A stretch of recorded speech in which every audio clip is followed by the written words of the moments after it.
Chapter 5. The Law of Money, Concentration, and the Wave-Particle Duality. Concept.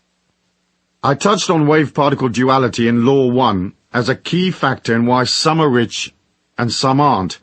The wave-particle duality of the subatomic world shows us subtle qualities to the getting of money that we've only recently begun to understand. What we learn from quantum physics is that all subatomic particles exist in two states. Initially, they are in an amorphous, hazy, ill-defined wave state, meaning they're not solid. Once we decide to observe a particle, the act of observation collapses the hazy wave, and suddenly the particle becomes solid, with a real identity and a defined location. That's how our 3D reality becomes solid.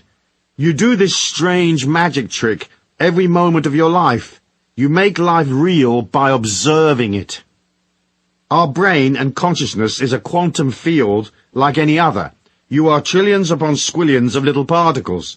Your mind and your consciousness are signals given off by a subatomic field of energy.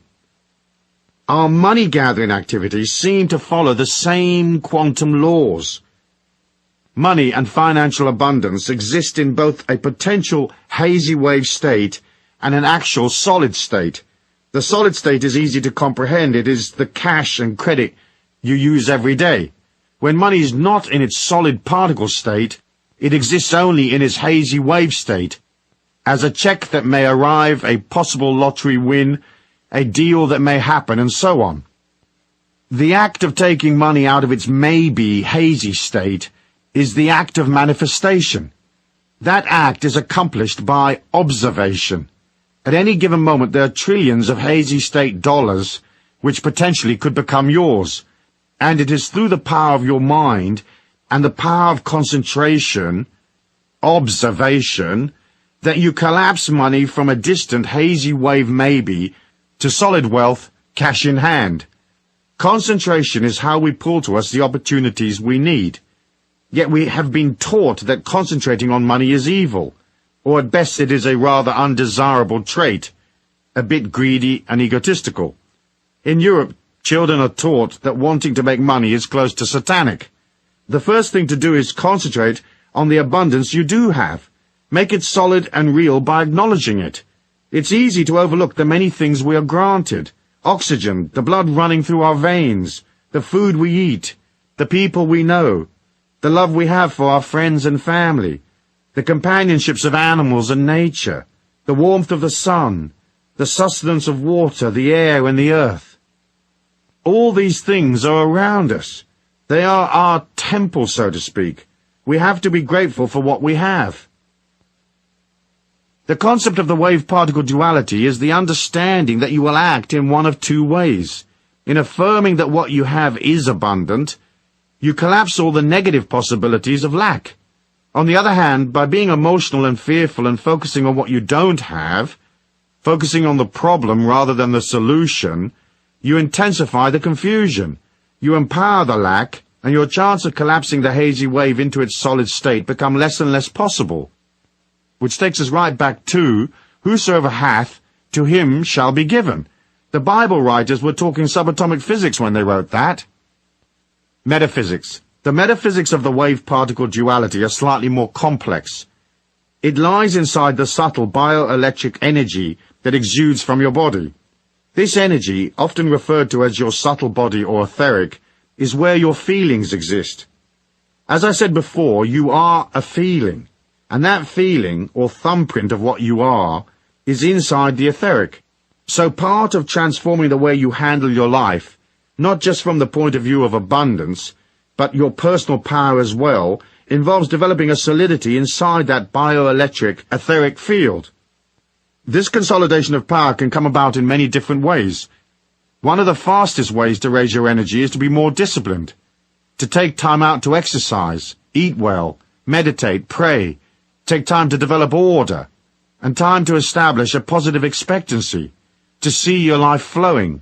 All these things will raise your energy, but more than anything else, you have to begin to oscillate at a higher level. Oscillating at a higher level is opening yourself up to the light and the abundance of the God force that is in all things. So enter a meditative state and feel the light moving through your subtle body. Keep your meditation simple.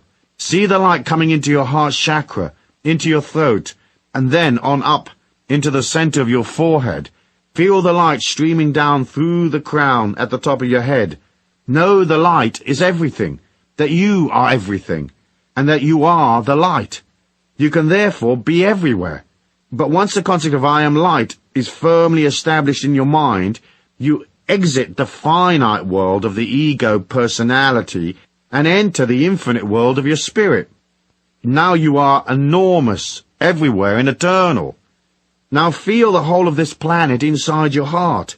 Visualize the planet Earth as a small entity that is orbiting your heart round and round. In this way, what you're saying is, I am bigger than life. I am bigger than my circumstances. I am divine light, eternal. So I am metaphysically larger than the confined space of this planet, or my life's day-to-day needs. It's a matter of standing astride the whole planet, like a huge colossus with the earth at your feet, knowing that you are in control of your life, and that there is a magic and a power all around you that will bring you endless rewards. You don't have to understand the mechanism of how it works. All we have to do is know that it does work. Deepak Chopra says in his book, The 7 Spiritual Laws of Success, inherent in every intention and desire is the mechanics for its fulfillment. Intention and desire in the field of pure potentiality have infinite organizing power, and when we introduce an intention in the fertile ground of pure potentiality, we put this infinite organizing power to work for us. The trick, therefore, is to keep your energy pure so that your potential remains fertile. If life is swamping you emotionally, if you feel timid and unsure, the subtle energy you project doesn't go forward. In fact, it collapses back on itself, which is why in troubled times people often say, "My God, I feel like everything is collapsing around my ears." This is the sensation of your subtle etheric closing in and coming back to protect itself because it feels weak, much like a small animal who huddles in a corner when a predator attacks. Express your energy outwards. You don't have to be perfect to be confident. Know that you are light, and know that you can move your energy to any distance across the earth plane. You can touch people and pull opportunities from tens of thousands of miles away. Distance is not involved when you live at the level of the divine light of God's abundance. There is no distance, so there is no limit to how far you can reach or how well you can do. The infinite nature of energy has within it the mechanics for fulfilling your dreams. That's certain. We watch it happening every day. Action. As part of concentrating on money, you will need to take some money action. Money doesn't move of its own accord. If you drop a $100 bill in the street, there it stays until somebody picks it up, or the wind blows it. Similarly, abundance involves you moving towards opportunities. It is in the act of motion that you generate energy, and as I have said previously, money and energy are the same. So each day, take one defined concerted action which will assist you in your money-gathering activities. Plan out the deal, print the brochure, attend the conference, whatever it takes. Action, action, action. Lots of it. Meanwhile, continue to do things that help strengthen your feelings. As I said in one of my books, you can go to the most expensive hotel in town and just sit in the lobby and have coffee. But you have to move towards the thing you desire. You have to join in your feelings so that the abundant world, which you are entitled to be a part of, is not something strange to you. It is not hazy, unobtainable, or laced with negative energy. As you move towards abundance, walking in and out of expensive shops, having a coffee in the Grand Hotel, buy the financial papers, even if you don't already get them. Most stock exchanges have visitors programs, so go visit the exchange even if stocks bore you silly. Join, join, join. Become comfortable with the idea that you and abundance are not separate and different. You are money, and it is you. Gone is the hazy wave. Now comes the solid particle you manifest through concentration. You have to think in terms of the potential for abundance as a natural part of your energy, your subtle body. As you take action, it's like water going from steam to ice. Action is a manifestation of power. You have to have power in order to collect money from people. So it's vital that you now reinforce your affirmation of abundance by taking action. Taking action doesn't have to cost you anything. You can walk in a field of wheat and notice how much wheat there is, or you can walk down an expensive shopping street saying, "Wow, these clothes are really beautiful. When the time is right, I will acquire as many of them as I want. Aren't they lovely?" Take actions, any little action, for it's not necessarily one particular action that gets you the money. They all act as affirmations that you will help yourself. The real money may come from somewhere else. Via action, opportunities go from possibilities to probabilities and into reality. Then you can haul them round to the bank, clunk them on the counter and say, "Hey, this used to be a hazy wave. Now it's a check-style solid particle. Please be so good as to credit it to my account. Thanks."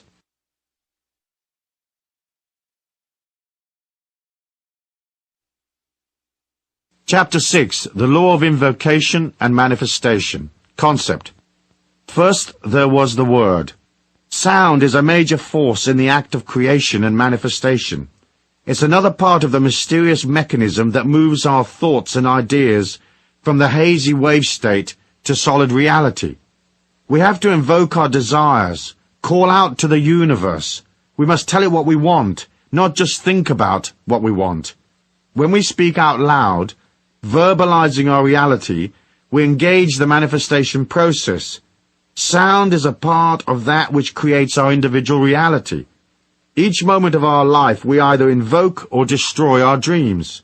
We call upon it to become a fact, or we cancel our previous instructions. When the shamans of old called for rain and suddenly it pissed down buckets, everybody thought it was a great magic. But people didn't understand how the process works. In fact, it was only ever the power of invocation with a little bit of help from the shaman's connection to the nature spirits. Invocation is like dealing with a mail-order company. You call the clerk on the 800 line and invoke your order. Send me this, send me that. So begin to state your needs out loud as fact. For example, you might be having a coffee with a friend and you'd say, "A great financial prize is about to descend upon me." And they might ask, "How is that?" And you answer, "I'm invoking what I know to be true. I know it is true because just by invoking it and believing it to be true, I transfer my idea from a hypothetical potential universe reality to this 3D reality.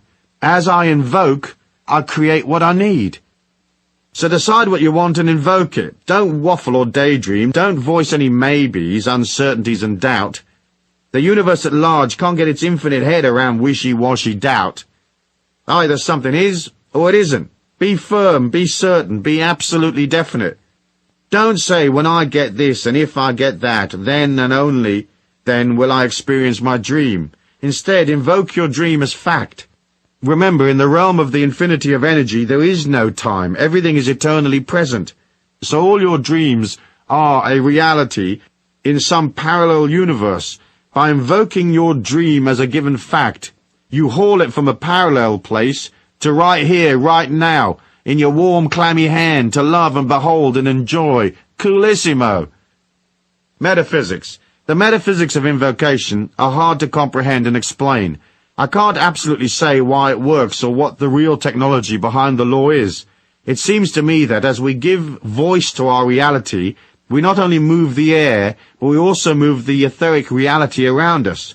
Just as our bodies have a subtle bioelectric reality, etheric, the whole planet and the ambience around us has its own etheric body. That body may very well be connected to parallel universes wherein our hypothetical ideas and dreams exist. When we invoke, we seem to haul those ideas from hypothetical possible universes to this one right here on Mother Earth. The important thing is to believe in what you are invoking and don't voice any depreciating ideas. Keep your dreams safe. Guard its holy and sacrosanct nature by not trashing it with negative waves. Don't engage in idle chatter and thoughtless remarks. If you say this situation is a nightmare, you invoke terrible spirits to visit you at night. If you say it's dreadful, you establish fear and dread in your life. If you say something is a pain in the butt, be prepared for a hemorrhoid attack. Don't moan, and don't allow doubt and disquiet to diminish your life and its power. If you're worried about something, keep it to yourself, and don't vocalize it as fact, for that solidifies it. Work instead on the solution. Voice that solution as fact. Everything can be changed. Catherine Ponder says in her book, The Dynamic Laws of Prosperity, never underestimate the power of words. You make your world with words, as did Jehovah in the beginning. But if you do not like the world you have previously made with words of discord, lack, limitation, and hard times, you can begin building a new world of limitless good and prosperity by changing your words of command and decree. So there you have it. Invoke the word and get the abundance and happiness you are entitled to. Action. Prayer is a form of invocation, especially when we pray out loud. But to make prayer really work for you, you have to make the subtle shift from asking and begging to knowing. If you say, God, send me more money, that's not an invocation. It has an air of uncertainty about it. It feels weak. Invocation requires you to state your need as granted, and to be certain that your loot is already on its way, delivered and real in a parallel universe, and on its way to this 3D reality we call home. So instead of praying quietly, pray out loud, stating each desire as fact. Remember, a great prize is about to come into my life. A very profitable opportunity is on its way to me. A large sum of money is dropping into my lap effortlessly, and so on. Invoke, invoke, you'll never be broke.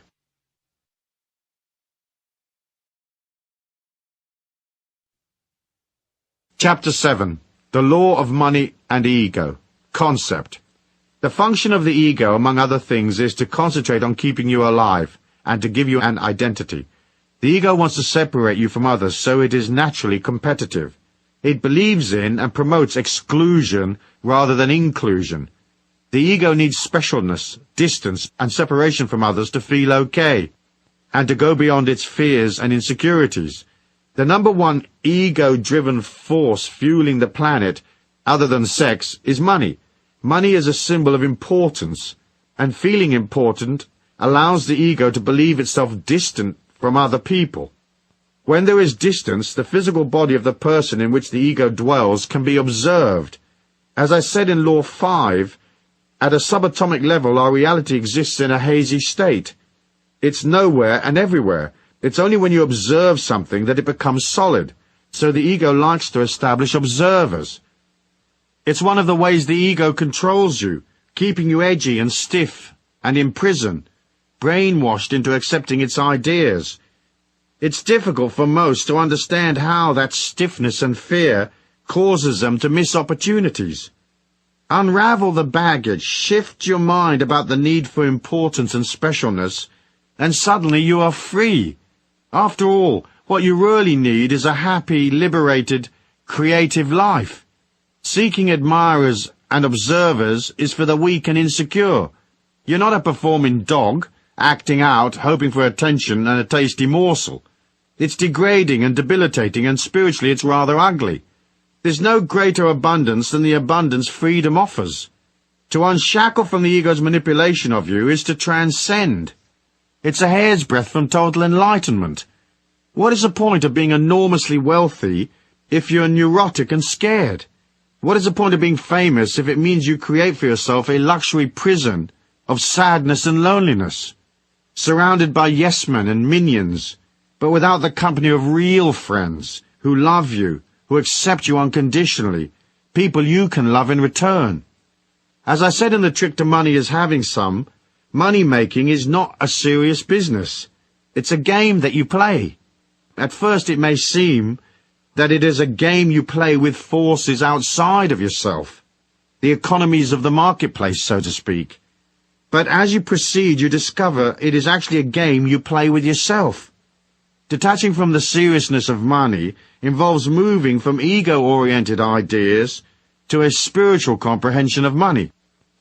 Once you are no longer separate from the rest of the world, and you've joined the infinite self within, you're back in the divine light that connects us all. You see the evolution of the earth plane as a combined evolution of all the souls upon it.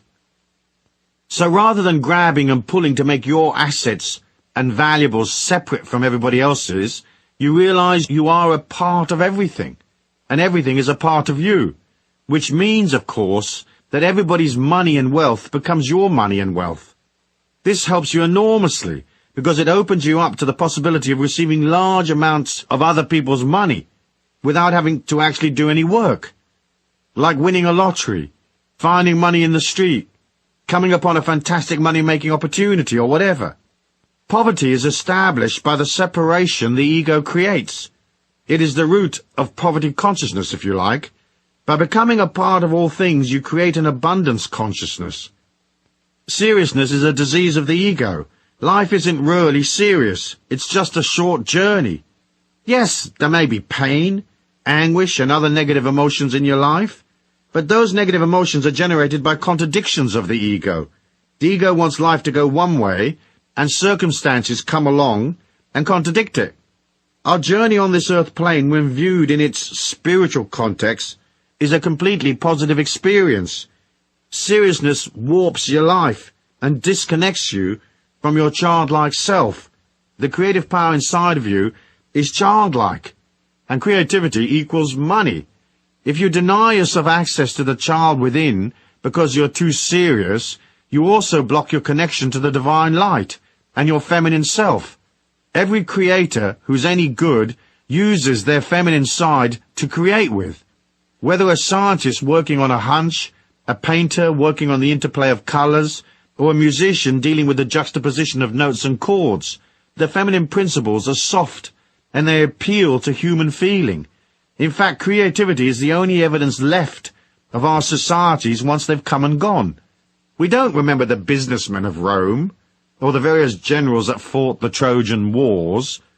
Even the kings and queens of old are fairly uninteresting. What we value is the art, the architecture, the feelings of bygone societies, what they believed in, what they did, the art they left behind, the Colosseum, Versailles, paintings, books. Those are the things that have meaning, and so they last.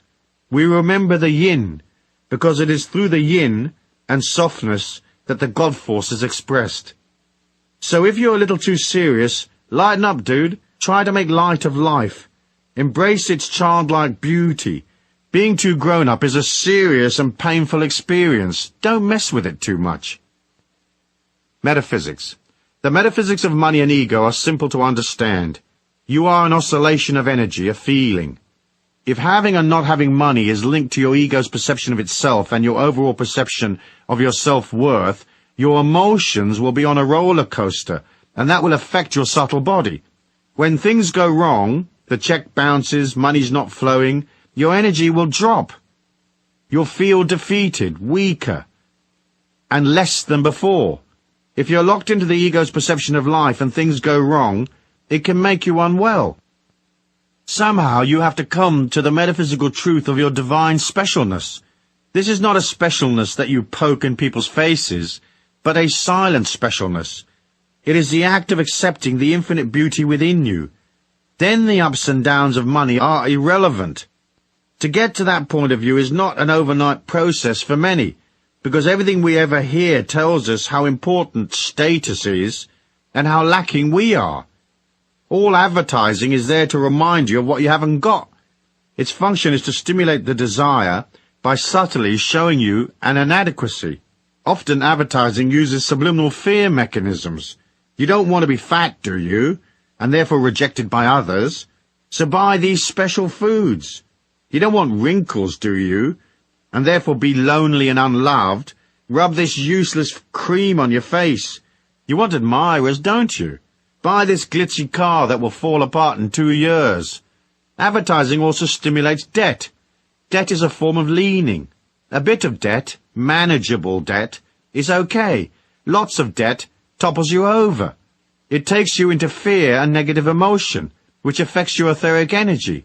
Once the etheric starts to wobble, you have less protection from outside forces and psychic intrusion, and you may experience even more fear, get depressed and so forth. The way the government and the media play to the ego is an insidious control trip. It's designed to make you a prisoner. The only defense you have against TikTok's bombardment of you is to detach.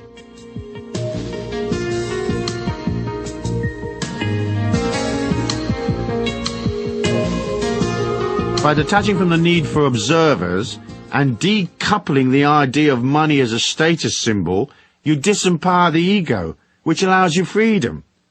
You can just be you and free. Yes, you can have aspirations, dreams and desires, but they shouldn't be obsessive. You have to live life in the meantime, and you have to have fun. If you're not having fun, something is very wrong. Look upon money as the driving force of your creativity. See it as solidified love, and don't use it as a security device. Then your emotions will be stable, and you'll be liberated and stress-free. Use your money to buy fun and light-heartedness. Action.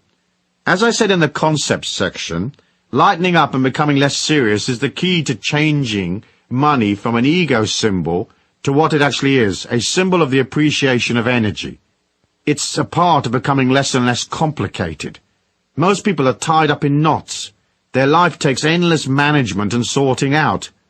Take action. Toss out stuff. Gently and kindly get rid of the people you don't need, that are a drain on you. Manage your time better and get rid of all your superfluous commitments. Stay in the pocket and keep it all as simple as possible, given your circumstances. This way, you'll come to the childlike self. When you find that inner child, parent it, nurture it, look after it. That action of itself will grant you all the security you will ever need. You can never reconcile your life unless you rediscover that inner child and learn to keep it happy. So go to a toy store and buy yourself some games, play in the rain, roll in the mud, or whack your face in a cream pie. I was in a la-di-da restaurant in San Francisco with my ex-wife, my little boy and some kids and a bunch of relatives and friends. It was a very expensive restaurant, extremes of la-di-da with lots of very serious, important people, dining in whispers, having dull dinners. At the end of the meal, I ordered a bunch of gooey meringue pies. It wasn't on the menu, so the chef had to make them up specially for us. The maitre d' ceremoniously brought the pies out and placed them in front of each of us.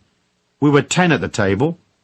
We waited for a second or two, staring at the pies with glee, and then on the count of 3, each of us at the table picked up our pie and whacked it in the face of the person sitting to our left. We all gave and we all received. The children went ballistic, laughing their heads off. We fell to the floor in hysterics.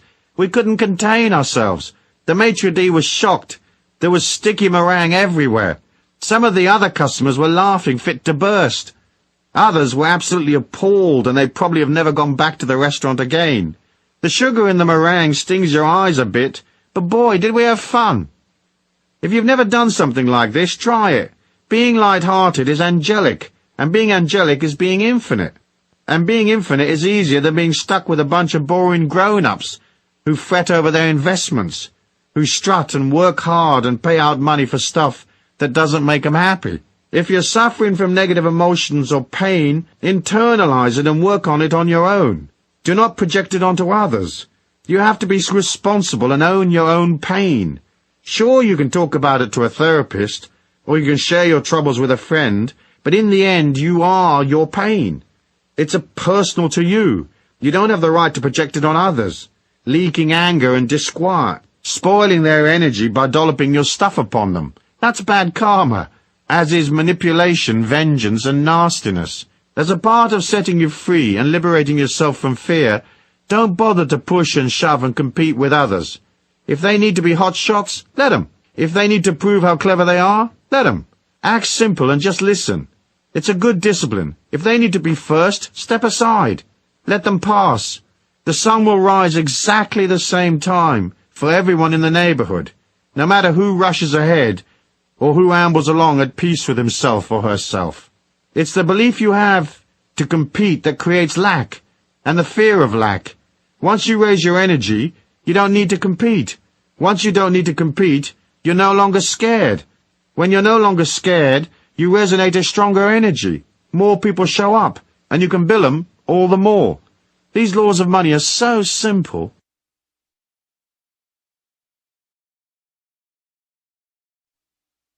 Chapter 8. The Law of Giving and Receiving. Concept. People get confused about giving and receiving because they wonder how much they should give in order to receive. Sometimes they wonder if they are receiving a fair share. But the concept is easy once you look at it from the point of view of emotion and not money or chattels. The way to ensure that you will always have enough is to forget about the money and concentrate instead on giving of yourself emotionally. That is, supporting people, putting out energy, being there for others. People are scared and insecure, and they need emotional support. They need protection. It costs you nothing to give it to them. To do so, you have to put aside your problems and worries. You have to subjugate your ego, get underneath people psychologically, and push them up from below. You practice listening, empathizing, really hearing what they are saying, instead of cocking an ear politely in their direction while thinking about something else. Look them in the eye when they speak. Repeat back to them words that they have used, so they know that you have listened and understood them. When they are negative, come up with a few words of consolation. Recognize that their emotions are painful for them to bear. Say, for example, "Gee, I understand. That must be tough. It must be very disappointing for you that such and such a thing happened." Don't buy their emotion, just be there for them while they let it out. Don't try to fix things. People usually don't need fixes, they just need a strong, kindly person to listen and to empathize. A few theirs is all it takes. Show interest in life and humanity and people. When you meet someone, ask them questions. Where were you born? Who are you? Are you married? Where do you live? Be there for them. And listen to the answers. Concentrating on people is loving them, so agree to concentrate. That is emotional giving. It helps people feel more secure. Then, never depreciate them or their efforts. At best, you might suggest in a non-threatening way some other course of action, one that might be stronger, more likely to succeed than the course they've embarked on. Never trash people or dump on them. Never say things that might hurt them or scare them. Always try to keep them safe. Make these laws of giving a part of your code of living. You will fail, as we all do, and you'll get annoyed and lose it. But keep trying, for in the end, you have to fall in love with life and yourself. And falling in love with humanity is one of the ways you learn to love yourself. It's the first hurdle in the giving game. It's the way we master giving. And in doing so, we develop a spiritual quality, we develop charm. Through it, you become spiritually prettier. People respond to that. They will seek you out. Emotional support and protection is kind and benevolent. In a harsh dog-eat-dog world, it's pure heaven when you meet someone who's benevolent and kind and there for you. Once you have the emotional giving sorted, the rest of it follows along naturally. You give of your money and gifts depending on what you can afford. You don't have to spend a lot. Sometimes a small gift, well chosen, with the recipient in mind, is more valuable than something that costs a lot. When I was in the jeans business years and years ago, there was a chap who came into the warehouse regularly. He had a company known as the Good Fairy. Whenever he came in, he arrived with a small present. It was often just a few sticky buns or chocolates or cold drinks, something like that. Everyone liked him, and we cut him all sorts of special deals on the jeans he bought. He would have had his sticky bun money back from us 1,000-fold in discounts on jeans, because he thought of us and took time out to stop at the bakery before he came in to do business. He had giving and receiving sorted out. He was a very humble kind of guy, and he made millions in jeans and the property business. Good luck to him, I say. So the giving and receiving trick is not to be self-centered, and don't be a scaredy-cat tight-ass. Remember, there's no shortage. Money is energy. You are energy, and there's plenty of both. So give emotionally to others, and open yourself up to being there for others. Be kind and emotionally generous, and never rob people of their positiveness or their hopes. Always build them up. Never depreciate them, even if you consider their ideas a bit silly. Back them. Back them verbally and emotionally without condition. And if you really can't bring yourself to back them unconditionally, then at least be neutral, as I said. Now, to the receiving. Get your head around the idea that everybody's money is your money. Do things which allow you to truly comprehend that the world is yours. Go to the art gallery in town and look at the great works and place the image of those pictures inside your heart. They are yours. Go to the jewelry store and mentally place those fine things inside you as well. It's nothing more than reaching out in your mind's eye for a necklace, pulling it back and placing it inside you. It's now yours, rather than being unobtainable behind the window as you gaze at it from the street. Look at the fine things of life and own them mentally. Let them belong to you. Now let's start to affirm these ideas as true. Go take $1,000 out of the bank and try to never walk around with less than, say, $500, even if it is the last of your money. If you can't manage a permanent float of $500 right now, then settle for less, but carry cash with you everywhere you go. Of course, if you can manage more, carry a couple of grand. Don't worry about losing it, or those negative waves about being robbed. You are in the flow and balanced and in charge of your money. No one's taking it from you. In fact, they're lining up to give you more. Get used to having money in your pocket, knowing that you are abundant and that more is coming, and knowing that you are responsible and you won't go potty and blow it all in 10 minutes if you can't afford to. Carry real money, not plastic. Credit cards have negative connotations. They're often a symbol of lack, not abundance. They are a mechanism which appeals to the ego, and so they control people. Using credit cards, people overspend, and that trips them into worry and fear, for the bill is on the way. Don't use credit cards except when you have to establish credibility, like at car rental companies. The rest of the time, use cash. It's solid and real, and it helps you feel rich. Its presence in your pocket is an affirmation that you have money and that you are open and ready to receive even more. Next, believe in your abundance. When bills come in, pay them the same day. If you don't have the money yet, as say you are waiting for payday, write out the check today anyway, and post-date it or leave the date blank. Put the checks you owe on your desk, nice and neat and in their envelopes, waiting in line to be mailed. Don't allow bills to rob your spirit of its hopefulness. Be prepared to pay cash for everything right now and on the spot. After all, you want to receive right now, don't you? So don't contradict that by hanging on to the money that's owed to others. Cut the check and know that the universe will provide. Quickie. If you are massively in debt and out of control, file for bankruptcy. Get rid of all the old money aggro and tell your creditors and the universe that you're sorry for mismanaging your life and for denying people their rightful payment. Then never accept credit again.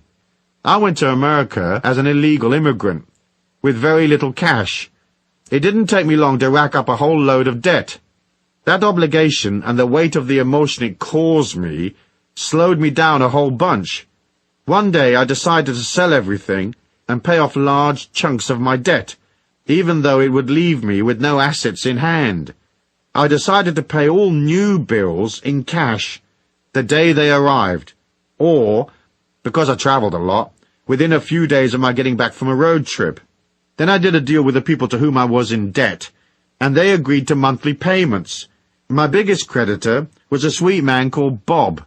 I owed him $55,000, so I sent him 55 $1,000 checks.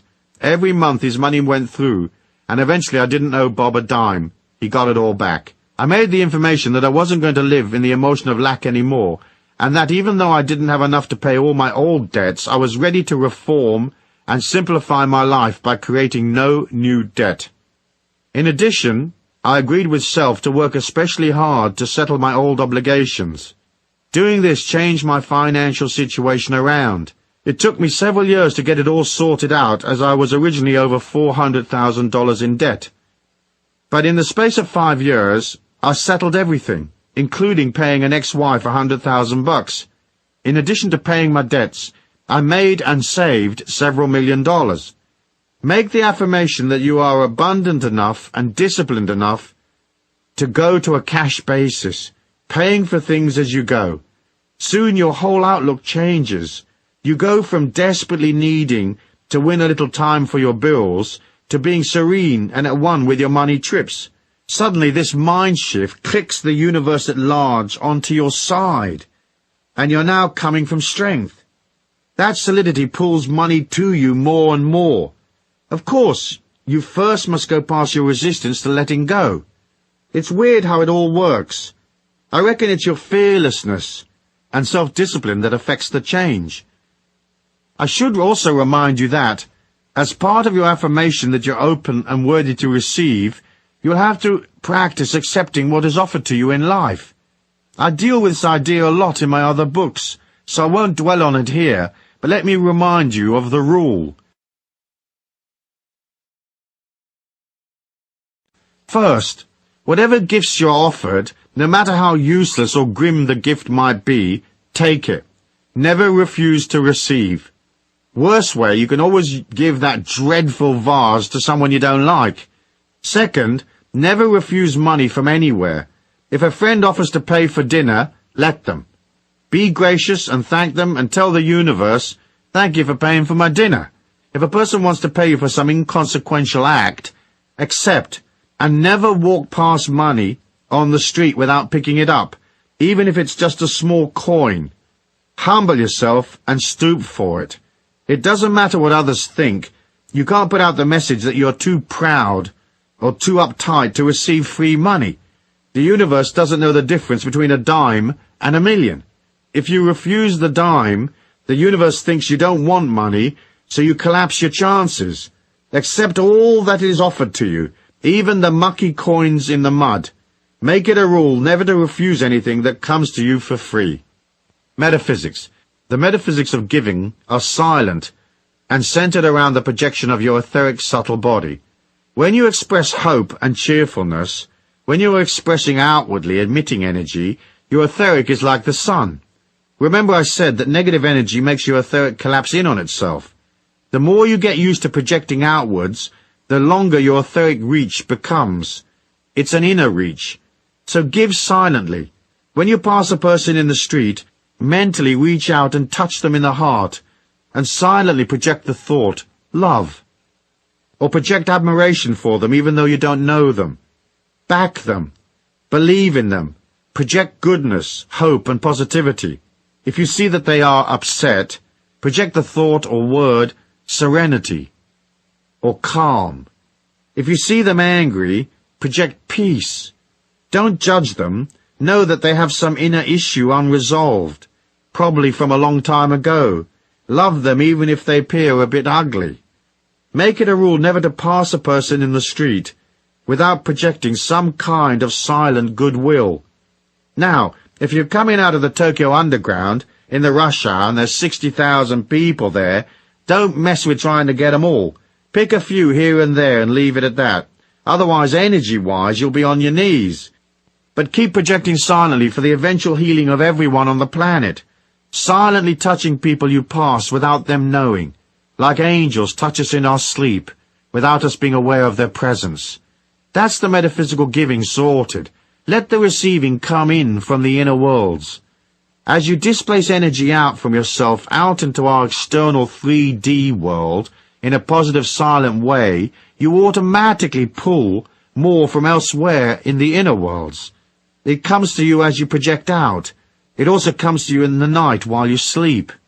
The energy coming in is pure spiritual light, and so you will feel more energetic, or will have more stamina.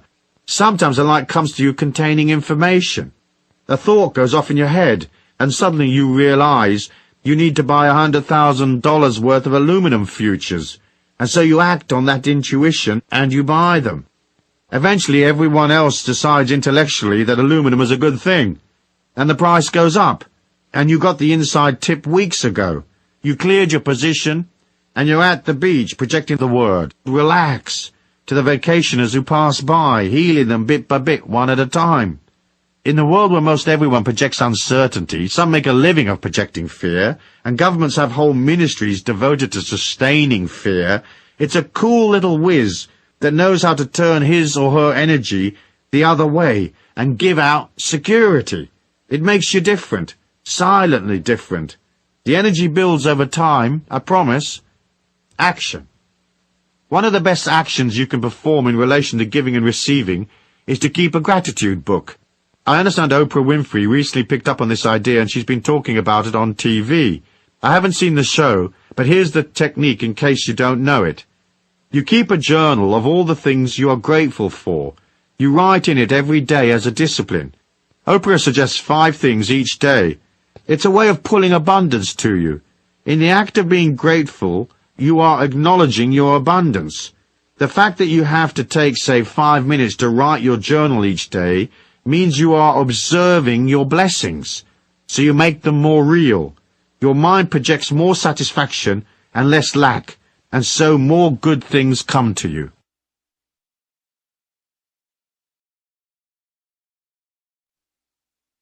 Chapter 9. The Law of Honor, Integrity, and Abundance. Concept. Talking about honor is tricky. It doesn't take much to come off as a righteous Pratimus Maximus of extreme pomposity and silliness. Here goes, I'll do my best and I'll keep it short.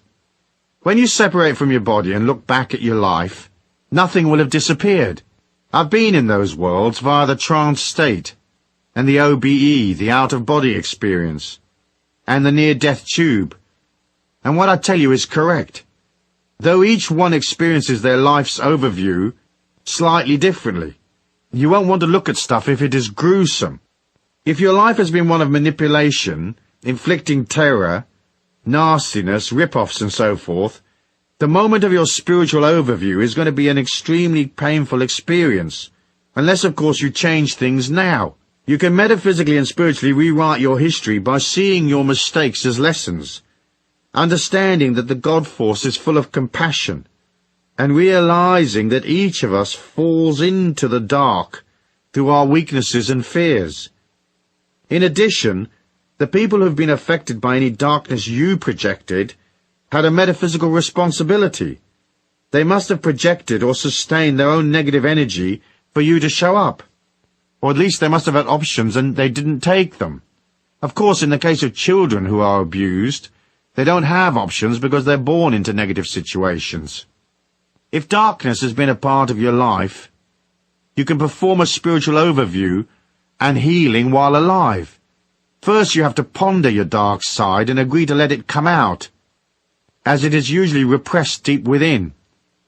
Then, when you're ready, take yourself off for a couple of days on your own, someplace remote and quiet, stay in silence and fast, meditate and pray. Allow the impact of your acts to come upon you, and once you've looked at that, all you have to do is own it. That is, you will have to see how you were responsible.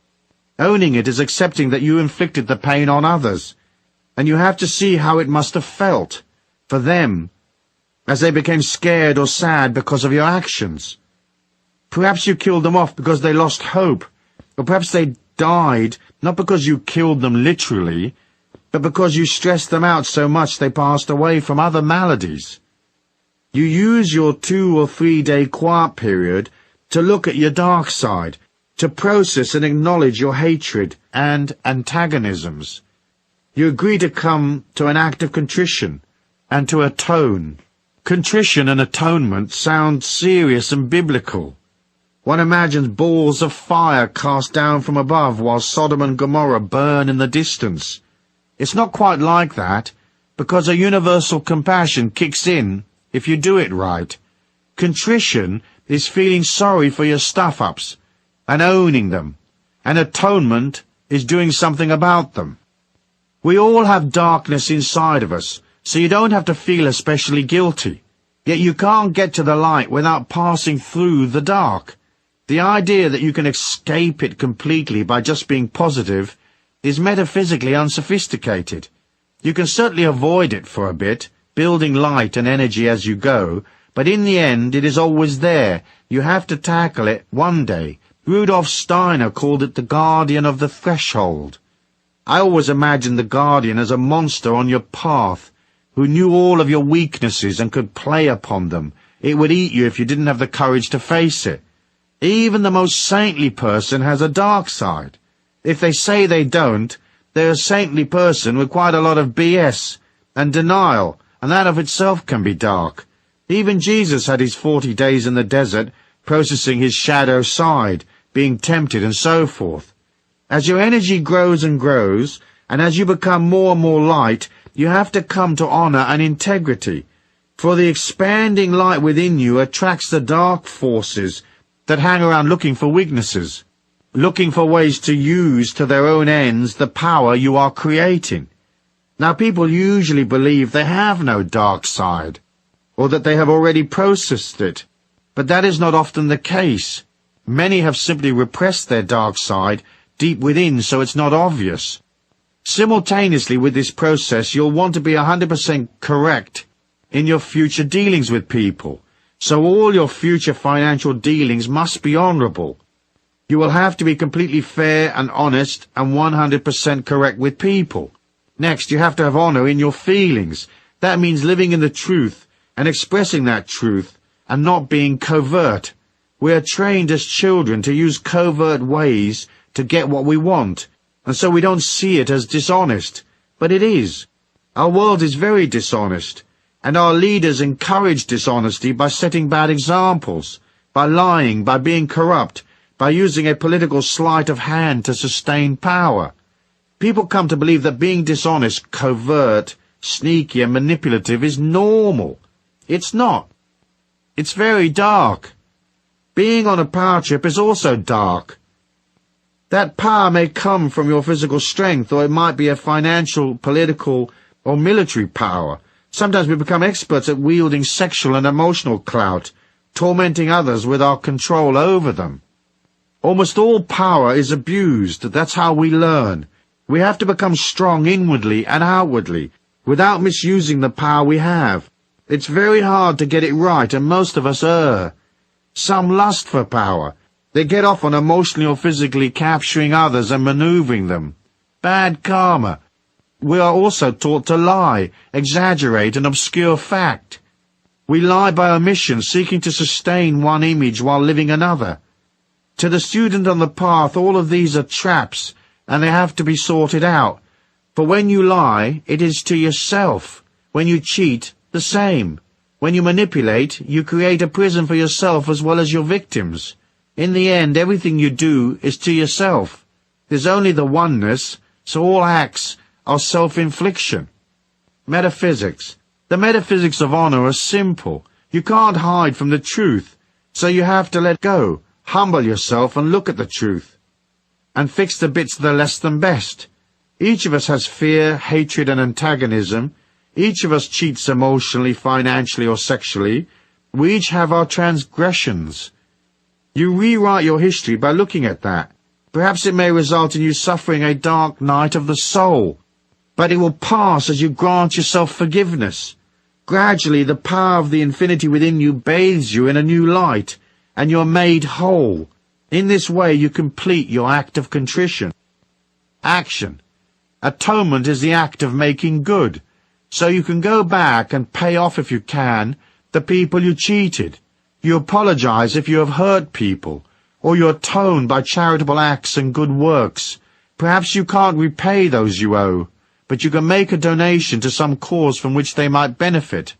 Atonement is accepting full responsibility for what you've done without too many explanations and excuses, and realizing that you hurt people because you were trained that way as a child, or perhaps you allowed your fears and weaknesses to lead you astray. Then you vow that you will act lovingly and kindly to others for the rest of your life. You follow through consistently over a period of time, making good the hurt that you have inflicted. I don't think it's enough to just feel sorry and to say sorry. Sometimes you have to do something concrete as well. You can make all the money in the world and you can buy all the experiences possible and live a rich life. But a life without honor and integrity is completely worthless. So as a part of your abundance affirmation and the setting up of a new energy in your life, include the correctness of honor if you've not already done so. Live your life impeccably, on every front, financial, emotional, sexual. And if you exercise power, be benevolent, very benevolent. Chapter 10. The Law of Love, Compassion and Money. Concept. Most people can't get their head around the idea of money, love and compassion being linked together. The idea that money can be a symbol of love seems odd. We are so programmed the other way. Here's how they are linked. It'll help you see it all in a different light. There's a psychological war that goes on in us humans between self-hate and self-love. It's a part of another battle that persists. The energy war between living and dying, building energy and depleting energy. The two issues are wrapped up with abundance and love, and they can very dramatically affect your ability to earn money and pull abundance to you. Here's the concept. You start pre-birth as an infinite spirit in a spiritual dimension. There, the spiritual memory of what you are is eternal, and so you have existed in some form or another since the beginning of time. Suddenly, the spirit energy that is the real you finds itself inside a little body, trapped there for life, collecting new experiences. The act of coming into the body is one of descending, leaving the magnificence of a domain of spiritual light and entering into solidity and restriction, physical restriction, and emotional difficulties, the restriction of a dysfunctional family maybe, poverty, disability, whatever. It's a sacred and humbling act to accept such a learning experience. It's an act of love, for the restriction will force a consolidation of energy. It will force that spiritual energy to go from hazy wave to a solid particle body, and it will have to take on psychological impediments which will help it learn what it is like to be a human. Those impedimenta are not real to your spirit identity. They are borrowed from others who have lived before.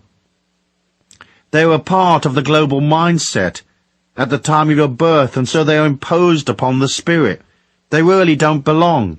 The spiritual infinity within you can't be shamed, dysfunctional, unwell, hurt or injured, for it is a spark of the Christ consciousness.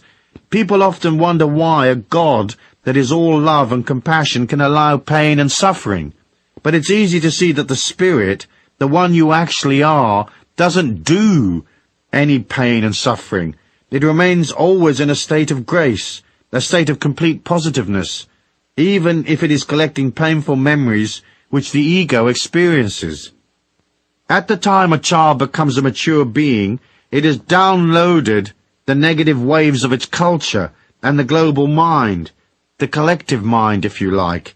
Your job then is to work your way out of that and return to the real you, that spark of the Christ consciousness within. That's the seminar, transmuting the negative into compassion and love. In other words, you are busy recreating your spiritual identity here in our slowish particle 3D world. We start with shame.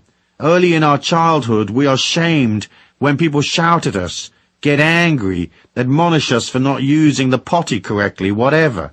Later we are shamed intellectually as being stupid, or our actions and decisions are invalidated. Then perhaps sexual shame kicks in, as we discover we're not pleasing to other humans as a sexual partner, or we're very pleasing, and we're used by others. Sometimes sexual abuse is forced upon us in childhood. It's all very difficult stuff, this little seminar called life. Psychological shame kicks in as we deal with the peer pressure of our teenage years. You have to be like this to be cool, and if you aren't following the herd, you're ostracized. We are shamed into conformity, even if the conformity is one of hooliganism and drugs.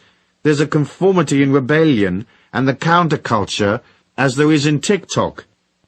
Now we're doing serious amounts of confusion and pain, and we probably hate ourselves. We want to be something else. At times in our dreams we remember we are an eternal spirit, but it's a distant memory. Right now we are a human who is insecure and hates themselves and is in various degrees of pain and anguish.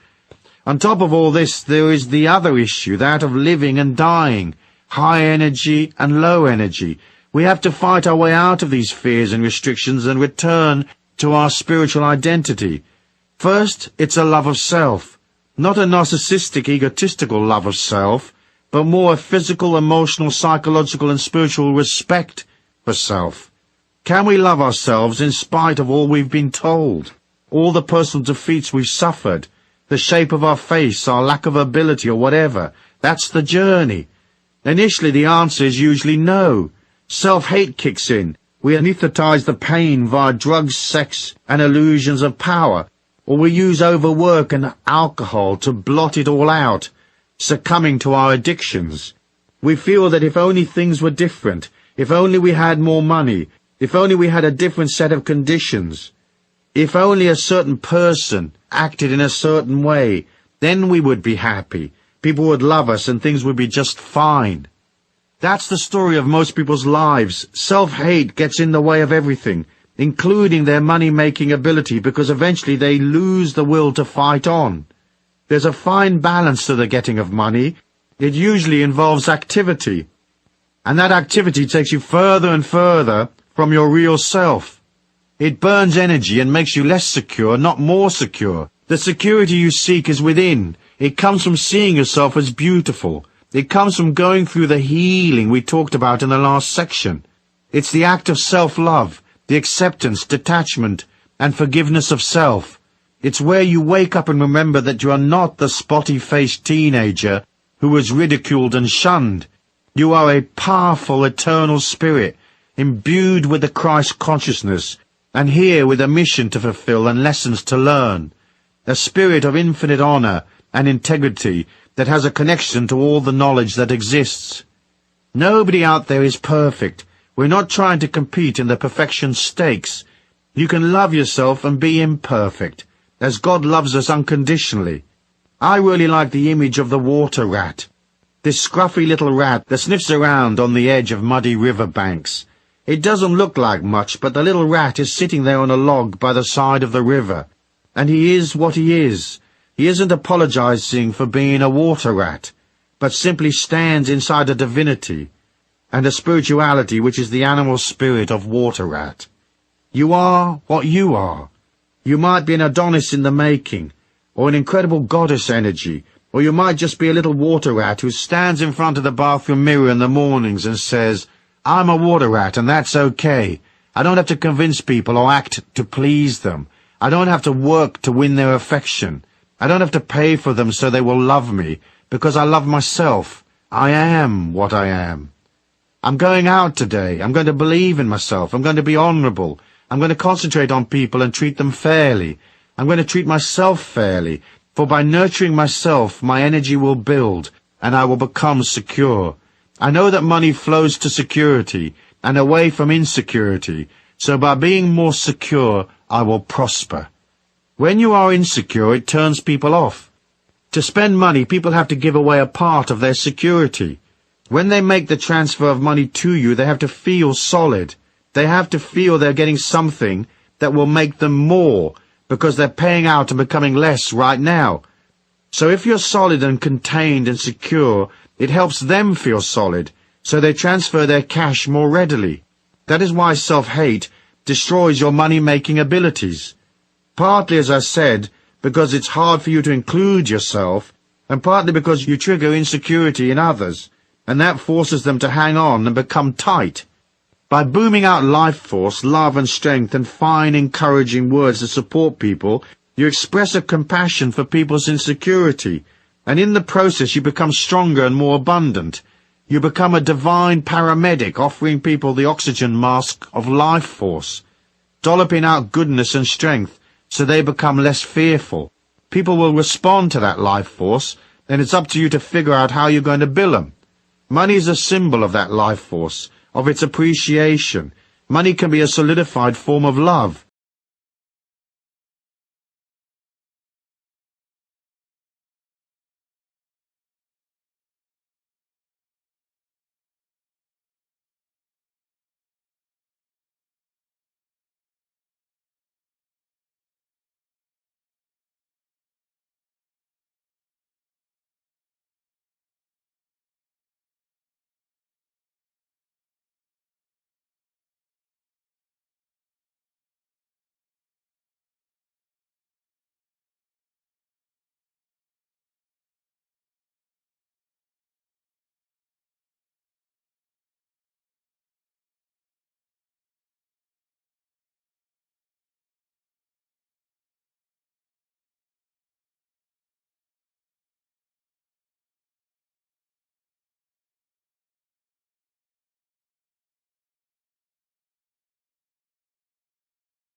someone whose energy we can feed upon to sustain us. But once we start trying to suck energy from others, they're not going to like it. They will respond by fleeing as fast as their chubby little legs will carry them. So as you process your love of self, and as you work on your security by nurturing yourself, you become more neutral, less and less an energy vampire. Eventually you have surplus energy to dish out, and that is how you will develop compassion and true caring for the world and the animals and the humans upon it. Now tell me that money's not involved. Of course it is. For in the getting and dispensing of money you learn the fine balance of manifestation I spoke of in the first law. Through work, money and commercial activity you see how there is an energy trade-off between activity and security, and yet another trade-off between love and fear. Then there's the money lesson and the balance of giving and receiving, and the further fine balance between respect for self, self-worth, and respect for others. How you make money to buy experiences you need in this lifetime, and how you handle the abundance that comes in, will be very much a part of the final spiritual picture you present when your eternal self returns to its infinite homeland, carrying back the memory of what you were in this lifetime. Money, compassion, energy, heart, love, fear, wealth, generosity, meanness, they're all characters on the same spiritual stage. So the trick is to align to the beautiful ones, step away from the ugliness, and accept the gift of your infinite self in the process.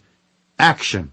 The action of compassion and money is the act of becoming comfortable with life's situations and the state of your bank balance. You have to be kind to yourself, and you have to keep your ego in control and accept life. Otherwise the ego will yearn for things and force you to go out to work for it, to buy its stuff to make it feel better. Once you're at one with yourself, you will have compassion for yourself.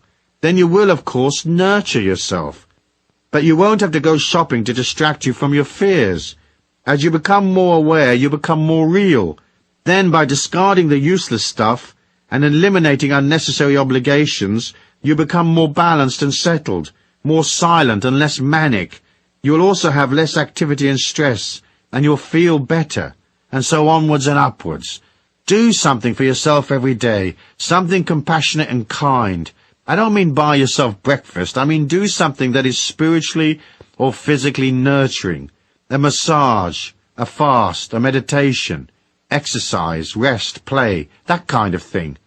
For it's in the quiet time that you see the great abundance of this life, and you'll move from the ego's disquiet to the spirit's wholeness, and you'll see that the things you worry about are often not worth the worry. In the quiet time you'll see what has real worth for you and what is just fluff and hype. Once you get real, all your energy can go towards becoming what you really need and want to become. That transformation must be a part of your story in this lifetime. Making money is not enough. You will have to do something that has meaning. You will want to collect memories in abundant settings, but you will also want to be surrounded by love and friendship. You will want to be doing things that you want to do. Yes, that's your story. Put aside the little nitty-picky ego stuff. Start today to act, invoke, and energize the grand plan, for it is yours by right. All you have to do is agree to step up and collect. So accept yourself and believe in yourself. Look the world in the eye and say, I am what I am. And by the way, that'll be $30,000. Thank you.